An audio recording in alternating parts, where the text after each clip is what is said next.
Welcome back students. एक और नया टॉपिक आज मैं आप लोगों के लिए लेकर आई हूं, जहां हम बात कर रहे हैं रिसर्च प्रपोजल।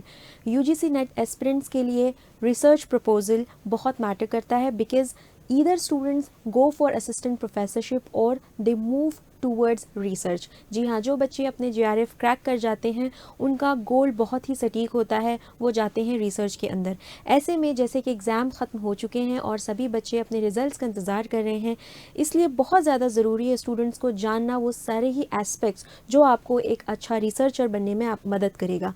ना सिर्फ आपको जेआरएफ क्रैक करना है, बल्कि आपको पता होना चाहिए आपके आने वाली ज़िंदगी में वो सारी चीज़ें from the perspective of as a research scholar when you will be going as a JRF or as a junior research fellow in any university of the center or the state। चलिए बात करते हैं आज हम research proposal की और उससे जुड़ी हुई सारे टर्म्स एंड उसके सारे ही स्ट्रक्चर की, जो कि एक रिसर्च प्रपोजल को बनाने में हमें हेल्प करता है। So first of all let's understand what you mean by a research proposal. A research proposal is a kind of a document, a planned document, जो कि बताता है आपके पूरे रिसर्च के प्रोग्रेस को, जहाँ पर आप शुरुआत करते हैं अपने एम्स और ऑब्जेक्टिव्स को डिफाइन करके, फिर बात करते हैं आप मेथडोलॉजीज़ की, लिटरेचर रिव्यू की और उन सारे ही हाइपोथेसिस स्टेटमेंट्स की, जिसके बेसिस पर आप अपने मुद्दे को, अपने टॉपिक को प्रूव करने की कोशिश कर रहे हैं। सो बेसिकली ये एक किस्म का प्लान है, एक स्ट्रैटेजी है, जो कि रिप्रेजेंट करता है आपके पूरे रिसर्च वर्क को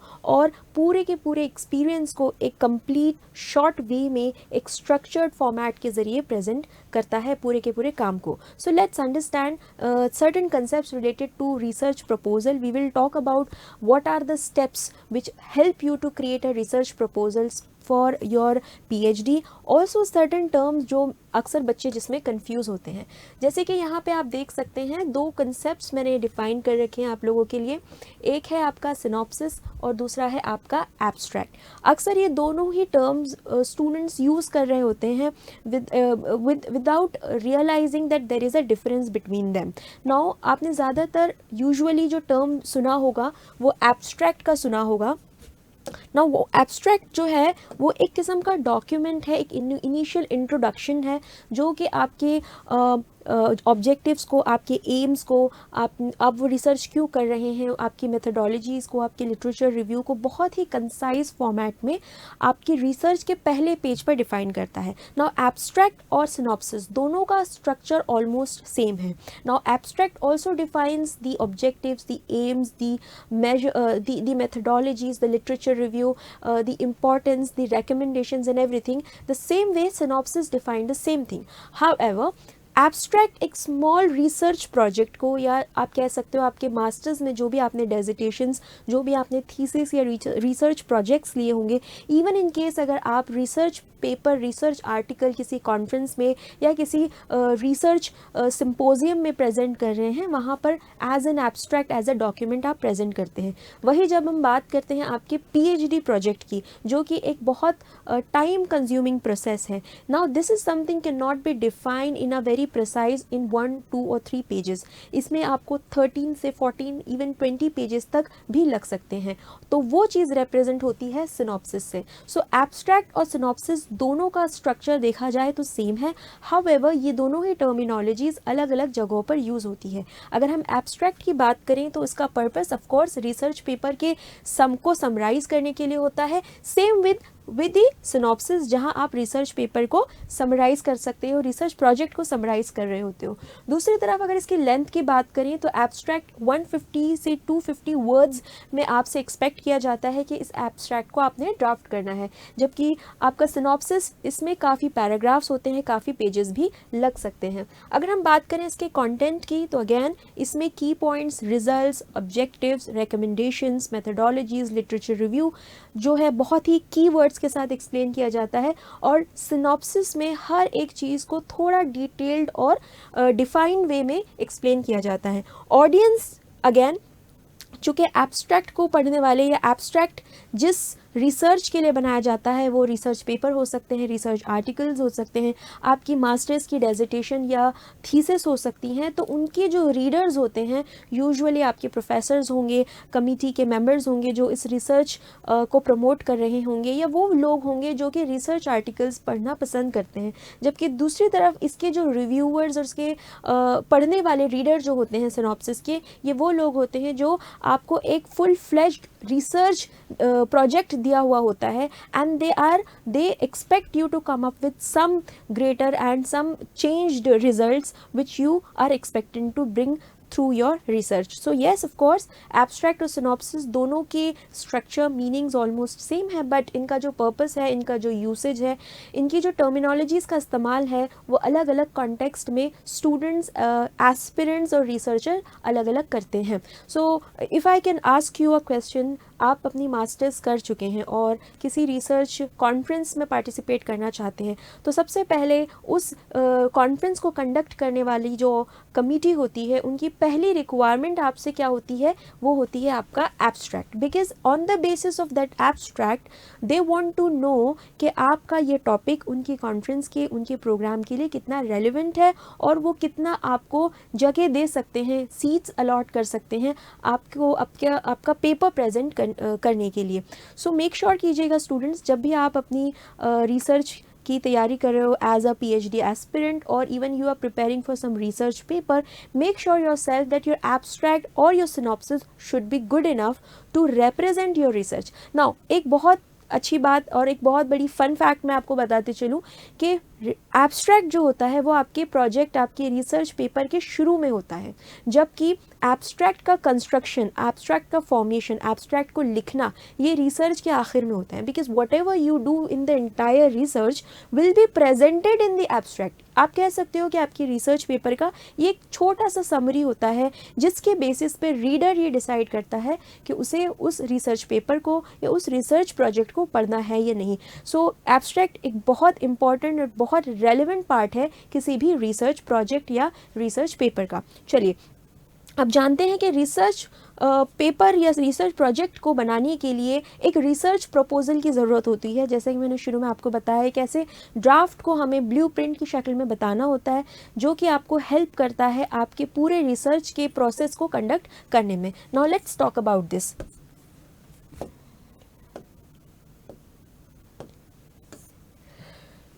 जैसे कि आप देख सकते हैं ये स्टेप्स मैंने यहाँ लिखे हैं आप लोगों के लिए। यहाँ पे सबसे पहला अगर आप देखेंगे, सबसे पहला है आपका एब्स्ट्रैक्ट नहीं, द टेबल ऑफ कंटेंट। जैसे कि मैंने आपको बताया है कि एब्स्ट्रैक्ट ही डिसाइड करता है कि आपका रिसर्च कितना ज़्यादा कनेक्ट करेगा रीडर से, कितना हेल्पफुल होगा रीडर को। Now this is something which is at the very first. तो आपने याद रखना है कि आपके रिसर्च प्रपोजल का सबसे पहला पेज होना चाहिए आपका एब्स्ट्रैक्ट, यानी summary of the research, the whole process that you have explained in 200 to 250 words, ये आप याद रखेंगे। उसके बाद है टेबल ऑफ कंटेंट। नाउ आपने अपना एक प्रोजेक्ट बनाया है, प्रोजेक्ट बुक बनाई है, उस प्रोजेक्ट बुक के अंदर बहुत सारे पेजेस होंगे, बहुत सारे चैप्टर्स होंगे। अब उनको चैप्टराइजेशन कहते हैं, उनको आप बाइफिकेट करते हैं कि आपका पहला पार्ट होगा इंट्रोडक्शन, दूसरा होगा आपका एम्स एंड ऑब्जेक्टिव्स, तीसरा आपकी होगी मेथडोलॉजी, चौथी होगी आपकी लिटरेचर रिव्यू। तो ये सारे ही पार्ट्स अलग अलग कंपार्टमेंट में बटे हुए हैं, जो कि आप टेबल ऑफ कंटेंट्स की शक्ल में बताते हैं। जैसे कि आप सब जानते हैं कि जब भी आप कोई फिक्शनल बुक पढ़ रहे होते हैं या कोई भी ऐसी बुक जो it's just a readers book, alright, तो आप क्या करते हैं, कभी भी उसकी कंटेंट देखते हैं, कि उसकी इंडेक्स देखते हैं और आप पता लगाते हैं इसमें कौन सा चैप्टर है और वो किस चीज़ को डिफाइन करता है। तो इट्स वेरी इंपॉर्टेंट एब्स्ट्रैक्ट के बाद दूसरे नंबर पे टेबल ऑफ कंटेंट्स, जो कि बताता है कि आपके उस प्रोजेक्ट के अंदर कितने चैप्टर्स हैं और हर एक चैप्टर किस चीज़ को डिफाइन कर रहा है। उसके बाद हम बात करते हैं इंट्रोडक्शन की। Now introduction is the space, introduction एक ऐसा स्पेस है रिसर्चर का जहाँ पर वो उस पर्टिकुलर मुद्दे पर जिस पर वो काम कर रहा है उसे वो डिफाइन कर रहा होता है उसकी बैकग्राउंड स्टडी के ज़रिए। इसका मतलब ये है कि अगर उसने समझिए एक्स एक टॉपिक है, इसके ऊपर उसने रिसर्च करना है, तो उसको एक्सप्लेन करने के लिए एक्स की पुरानी हिस्ट्री, ठीक है, उस पे होने वाले पुराने एक्सपेरिमेंट्स और उन सभी चीज़ों को, सभी एस्पेक्ट्स को कवर कर रहा होता है जो कि उसके रिसर्च के लिए ज़रूरी हो।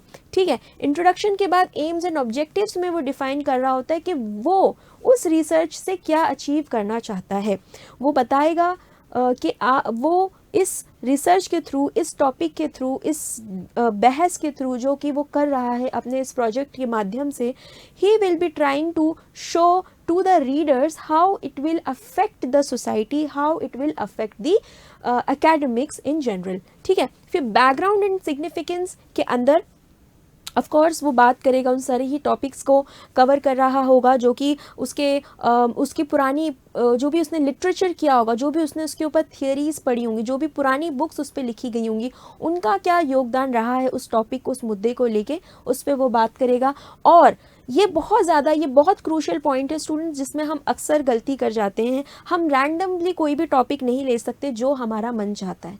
हम वही टॉपिक लेंगे जो कि एक सोशल रेलेवेंस रखता हो, यानी उससे समाज को कोई ना कोई फ़ायदा पहुंचता हो, कोई ना कोई योगदान आपका वहाँ दिखता हो। आप कोई भी ऐसे टॉपिक पर काम करेंगे जो कि कहीं ना कहीं समाज के लिए रेलेवेंट ना हो। ऐसा भी नहीं है कि कोई भी ऐसी बात ही नहीं है, कोई भी ऐसा मुद्दा ही नहीं है जो कि समाज के लिए ज़रूरी ना हो, but we have to make sure that we are very precise, very specific with what are we searching on. ठीक है, सो सिग्निफिकेंस की अहमियत वहाँ बढ़ जाती है जब आपको अपने टॉपिक को डिसाइड करना होता है, आपको पता लगाना होता है कि वो समाज के लिए कितना ज़्यादा हेल्पफुल है। ठीक है, उसके बाद लिटरेचर रिव्यू। अब जितना भी आप कुछ पढ़ रहे हैं, पुरानी स्टडीज़ कर रहे हैं, पुराने आर्टिकल्स पढ़ रहे हैं, so it is very important कि आप देखिए, दो किस्म के स्टूडेंट्स हो सकते हैं। एक वो स्टूडेंट्स जिनको पता है कि उन्हें किस चीज़ पर काम करना है, they know everything, it means that they are coming up with their idea. ऐसा नहीं है कि सडनली वन फाइन डे वो सोकर उठे, उन्होंने पता चला कि चले आज मुझे इस मुद्दे पर रिसर्च करनी है और उस पर मैं काम करूँगा। नहीं, उनके दिमाग में अगर कोई आइडिया पनपने के लिए भी बहुत सारी चीज़ें बैकग्राउंड में चल रही होती हैं। इसलिए जब उनके पास वो समय आता है कि now this is the right time for me to work on the project, they start doing it. इसी तरह से दूसरे किस्म के बच्चे होते हैं, they are not aware about the issues, they don't know how to work on, what to work on, किस पर उन्हें काम करना चाहिए। तो ऐसे में वो बच्चे एक्सप्लोर करते हैं अपने प्रोफेसर से, अपने कॉलीग से, अपने एकेडमिक बैकग्राउंड के साथ, अपने एकेडमिक माहौल में वो इन क्वेश्चंस को आंसर करने की कोशिश करते हैं कि कौन सा ऐसा टॉपिक, कौन सा ऐसा रिसर्च फैक्टर हो सकता है जो कि उनके लिए काफ़ी रेलिवेंट होगा उनके प्रपोजल को आगे बढ़ाने में। और एक अच्छे रिसर्चर से यही एक्सपेक्टेशन होती हैं कि उनका वो आइडिया जो वो लाने की कोशिश कर रहे हैं, वो रिलेट कर पाए उस रिसर्चर्स के साथ। यानी आपने for the sake of doing it आपने कोई टॉपिक नहीं लेना। इट इज़ ऑलवेज एक्सपेक्टेड, ये हमेशा उम्मीद होती है स्टूडेंट से कि वो आइडियाज़ जो भी वो टॉपिक लाने की, उस पर काम करने की कोशिश कर रहे हों, वो रेलेवेंट होना चाहिए, वो रिलेट कर पाए, रिसर्चर रिलेट कर पाए उससे, और वो अपने सोसाइटी से और अपने सोशल इन्वायरमेंट से उस मुद्दे को रिलेट कर सके। ठीक है, सो लिटरेचर रिव्यू उसी के अकॉर्डिंग वो करेगा। लिटरेचर रिव्यू का मतलब ये है कि उस मुद्दे पर होने वाले वो सारे कार्य जो पास्ट में हुए होंगे, या जो भी काम या जो भी एक्शंस लिए गए होंगे, वो उसके बेसिस पर अपनी कुछ आइडियाज़ क्या करता है, डेवलप करता है। अब ये वही फेज़ होता है जिसमें एक रिसर्चर एक रिसर्च गैप डिफाइन करता है, एक रिसर्च गैप पता करना। ना what do mean by research gap? It means what, कि जब आप 2, 3, 4, 5 या 6, 7 रिसर्चर्स पढ़ रहे हैं एक ही मुद्दे पर, और कोई ना कोई एक पैटर्न आपको नज़र आ रहा है जहाँ पर कोई खाली एक जगह है, कोई वैक्यूम है जहाँ पर अब तक किसी ने कोई काम नहीं किया है। Now this is something you can not से इन 1 or 2 days until and unless you do some intense study। इसीलिए हर एक रिसर्चर से ये एक्सपेक्टेड है कि जब भी वो कोई अपने मुद्दे पर बात करना चाहता है तो उसकी थोड़ी इंटेंस स्टडी करे, उन सभी राइटिंग्स के ऊपर वो थोड़ी सी चर्चा करे जो ऑलरेडी उन पर लिखी गई हो, क्योंकि ये रिसर्च गैप उसे हेल्प करेगा फाइंड आउट करने में उसका hypothesis. Now hypothesis is a systematic statement which helps you to understand. So basically it is a statement, it is a scientific statement which you are trying to prove, जो कि आपको proof करना है उस statement के through. ठीक है, तो literature review helps you to understand the research gap जो कि रिसर्च के दौरान होता है। Now research design and research methodology 6th step होगा, जिसके अंदर आप एक प्रणाली, एक तरीका, एक मेथोडोलॉजी फॉलो कर रहे होंगे उस मुद्दे को साबित करने के लिए। Majorly mostly qualitative and quantitative methods होते हैं। अब ये डिपेंड करता है नेचर ऑफ क्वेश्चन पे, नेचर ऑफ इशू पे। आपका रिसर्च क्वेश्चन किस चीज़ की डिमांड कर रहा है, क्या आप उस इशू को क्वांटिफाई कर सकते हैं, नंबर्स के थ्रू प्रेजेंट कर सकते हैं, क्या आप उस इशू को नॉन न्यूमेरिकल वे में प्रेजेंट कर सकते हैं, जैसे आप कोई हिस्टोरिकल इवेंट को पढ़ रहे हैं। So you know very well, आप किसी कल्चर को पढ़ रहे हैं, आप किसी सोसाइटी को पढ़ रहे हैं, आप किसी एथनोग्राफिक स्टडी के बेसिस पे किसी कल्चर, किसी ट्राइबल कम्युनिटी को स्टडी कर रहे हैं, तो there you will do a lot of observation, you will do a lot of writings and journaling. At the same time, if you are trying to do a research of the impact of let's say the impact of Parle-G biscuit on the health of the children of standard 5 to 10th, ठीक है। सो 5वीं से 10वीं के बच्चों की आपने health का स्टेटस पता लगाना है और आप उन्हें पार्ली-जी बिस्किट कंज्यूम करने के लिए दे रहे हैं सपोज, तो ये यहाँ पे रिजल्ट्स न्यूमेरिकल फॉर्म में, डेटा फॉर्म में भी निकल सकते हैं। तो अगेन आपका रिसर्च डिज़ाइन, आपकी मेथडोलॉजी डिपेंड करती है आपके नेचर ऑफ क्वेश्चन पे, नेचर ऑफ रिसर्च पे, जिसके बेसिस पे आप उसे क्वालिटेटिव और क्वांटिटेटिव डेटा में कन्वर्ट्स कर सकते हैं। उसके बाद ऑफ कोर्स आपके रिसर्च क्वेश्चन बहुत डिफाइंड क्वेश्चन आपको आंसर करते हैं। सो बेसिकली रिसर्च क्वेश्चन आपके लिए एक ऐसा स्ट्रक्चर क्रिएट करते हैं जो आपको एक बाउंड्री देते हैं, क्योंकि ये हमारे रिसर्चर्स, हमारे साइंटिस्ट के साथ होता है कि विद टाइम जब भी वो अपने रिसर्च प्रोजेक्ट्स में आगे बढ़ते हैं, बहुत ज़्यादा चांसेस हो जाते हैं कि हम मिसगाइड हो जाएं, ठीक है, हमारा डायरेक्शन कहीं और मुड़ जाए। हम रिसर्च कुछ और कर रहे थे और धीरे धीरे हम कुछ और, किसी और की सीमा की तरफ चल पड़े। तो यहाँ पर हमें हमारे रिसर्च क्वेश्चंस बार बार ये रियलाइज़ कराते हैं that you have to give yourself a single direction where you will be stick to the research questions, ठीक है। supposition and implications of course, क्या एक्सपेक्ट कर रहे हो आप अपनी इस पूरी रिसर्च जर्नी से, आपके कितने आप क्या प्रूफ करने की कोशिश कर रहे हो और उससे सोसाइटी पे क्या इम्पैक्ट होगा, ये आप इस सेक्शन में लिखते हैं। उसके बाद 9th सेक्शन है कंक्लूजन का सेक्शन, जिसके अंदर आप अपने रिजल्ट्स को लिखते हैं, आप अपने एनालिसिस को लिखते हैं, अपनी वैल्यूएशन को लिखते हैं, अपनी फीडबैक को लिखते हैं, ठीक है, अपने रिकमेंडेशंस लिखते हैं। सो basically it is not expected, एक रिसर्चर का काम ये नहीं है कि वो एनी हाउ प्रूव करे। एक रिसर्चर शुरू तो उसने किया था कि उसे प्रूफ करना है, but he at the end of his research he found कि नहीं, ये प्रूफ नहीं किया जा सकता, बल्कि कुछ और प्रूफ किया जा सकता है, राइट। मीन्स नॉट नेसेसरी कि जो रिसर्च क्वेश्चन, जो हाइपोथेसिस प्रूफ करने के लिए रिसर्चर बना रहा है, this is going to be positive in the response, not necessary. यही तो है एक this is called the research, right. So this is something which is explain in conclusion. Now the last one is bibliography and references. Request करूंगी student से, please आप ये जब भी वीडियो देख रहे होंगे कमेंट करके मुझे बताइए the difference between bibliography and references. Now bibliography and references के अंदर हम वो सारे ही कोड्स और वो सारे ही नोट्स, वो सारे ही रेफरेंसेस कोट कर रहे होते हैं जो हमने अपने पूरे प्रोसेस के दरमियान लिए। Citation becomes very important. अगर आपको मेक श्योर करना है कि आप प्लेजरिज्म का शिकार ना हो और आप नहीं चाहेंगे कि आप पर कोई कॉपीराइट्स का इशू,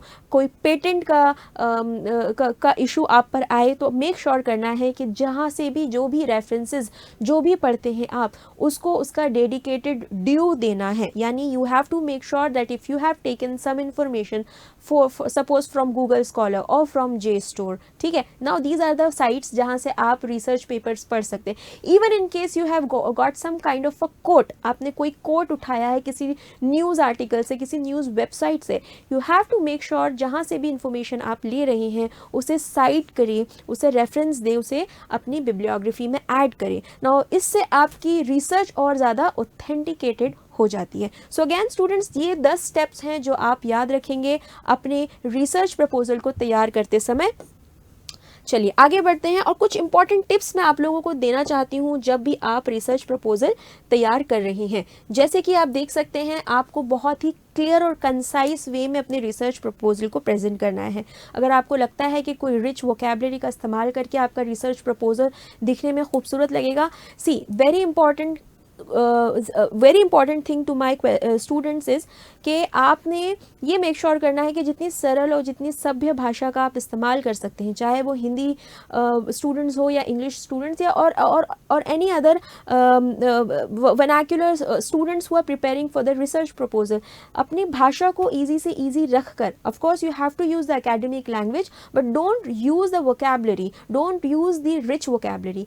क्लियर रखना है, स्पेसिफिक रखना है, लिमिटेड शब्दों के ज़रिए अपनी बात को कह देना है। इसके बाद अपनी प्रपोजल को की रिक्वायरमेंट देखनी है। आई मीन अगर आप एक रिसर्च कर रहे हैं तो किस चीज़ की रिक्वायरमेंट आपको होगी, उसको आपको क्या करना है, रिव्यू करना है। मतलब you have to see yourself. ऐसा नहीं है कि आपने एक टॉपिक उठा लिया but you don't have, you want to study Ukraine and Russia war but you are living in India and you don't have any access to visit either Russia or UK and you have no access to reach to anyone else apart from your own location.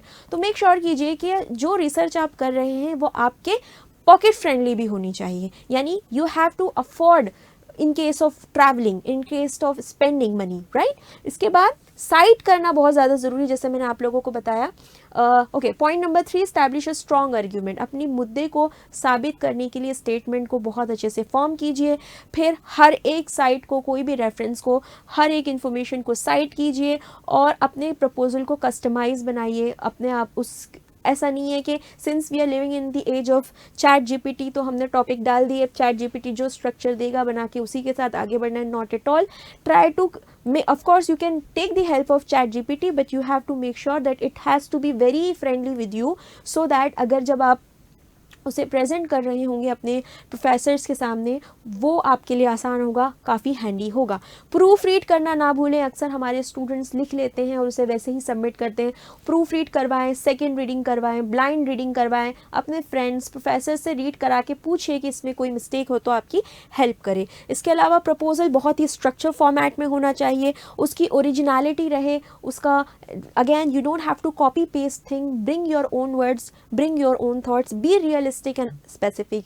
Of course आपका issue, आपका topic, जो भी आप research कर रहे हो वो socially relevant होना चाहिए और कंसल्ट करना है आपने, कंसल्ट करना है अपने सुपरवाइजर से, पूछना है कि if this is good to go or not. Now these are some important tips जो आपको रिसर्च प्रपोजल तैयार करते वक्त लगेंगे और स्पेशली JRF एस्पिरेंट्स के लिए जो कि इस समय अपनी JRF को क्रैक कर चुके होंगे और किसी एक यूनिवर्सिटी में अपनी एनरोलमेंट की तैयारी करेंगे। तो ये कुछ इंपॉर्टेंट क्रूशियल पॉइंट्स हैं जो आपको हेल्प करेंगे आपके रिसर्च प्रपोजल को तैयार करने में। साथ ही साथ एक इम्पॉर्टेंट नोटिफिकेशन है स्टूडेंट्स, 20 सितंबर से हम एक कूपन प्रिपेयर कर चुके हैं हमारे 22nd anniversary of the foundation day of Utkarsh. We are providing 22% discount while using UC 2022 code, जहां पर हम सारे ही पेपर 1, पेपर 2 के फाउंडेशन कोर्स पे और हमारे टेस्ट सीरीज पे दे रहे हैं discounts. So I would request all my dear students to go ahead and get the benefit of this and enjoy this अवसर। Have a great day.